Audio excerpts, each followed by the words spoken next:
The UK government has a lot of explaining to do today after it was revealed that up to 20,000 Afghans are being resettled in the UK in a secret operation, according to the Daily Mail.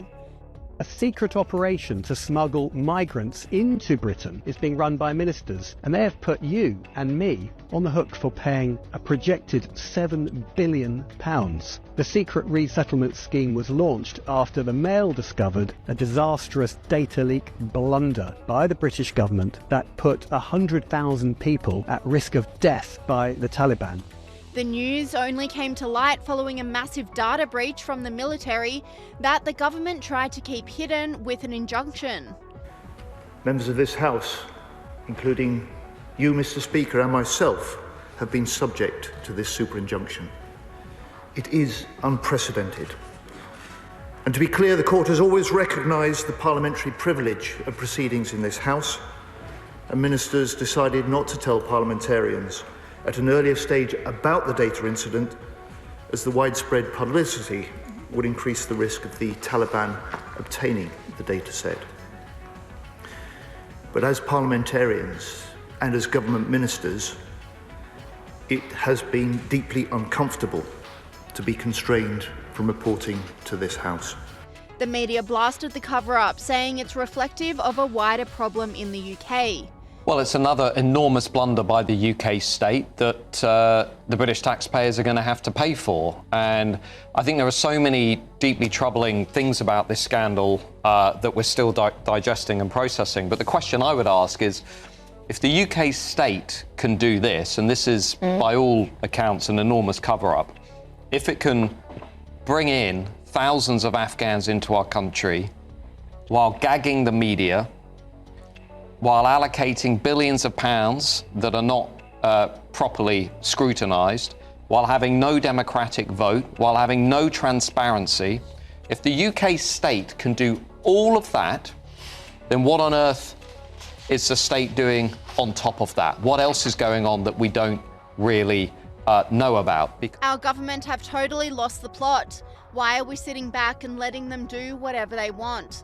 We are just to blame, as we are doing nothing about it. It's getting seriously worrying now. But not everyone is so pessimistic.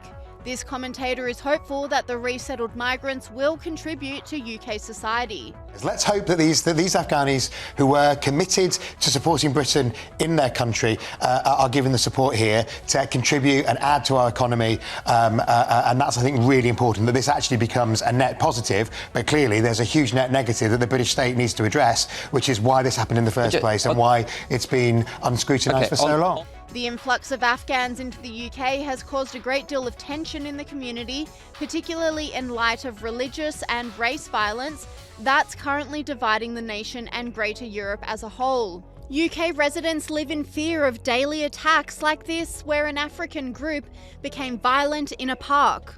Oh, Jaja! Hey! She backed out She backed out a shank, fam. Oi! That's cutting, fam. And the unease has spread across Europe, particularly in Spain at this very moment, where locals are clashing with migrant gangs in retaliation to random acts of violence on innocent victims.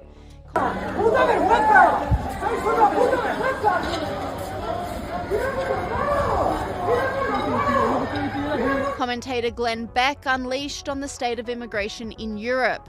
Combining all the numbers from 2011 until today, Europe, just from the Middle East and Africa, has received over 7.5 million migrants. And this is the most conservative estimate. It's taken from data that is actually, all of it is known. Now, who knows how many people slipped in undetected? 7.5 million. Let me give you some perspective on This comes after France and the UK agreed to an illegal immigrant exchange, which has angered Brits who just want a safe nation. One in, one out. What are we doing teetering around the edges of this national emergency, which is what it should be declared as? You know, we're talking 800 in, none out. Let's be realistic about this. One in, one out. And what difference is that going to make to the situation we're in? We are being absolutely destroyed as a country from a point of view of culture, from a point of view of our finances, by this national emergency that we are facing down on the south coast. The British people are not stupid. They're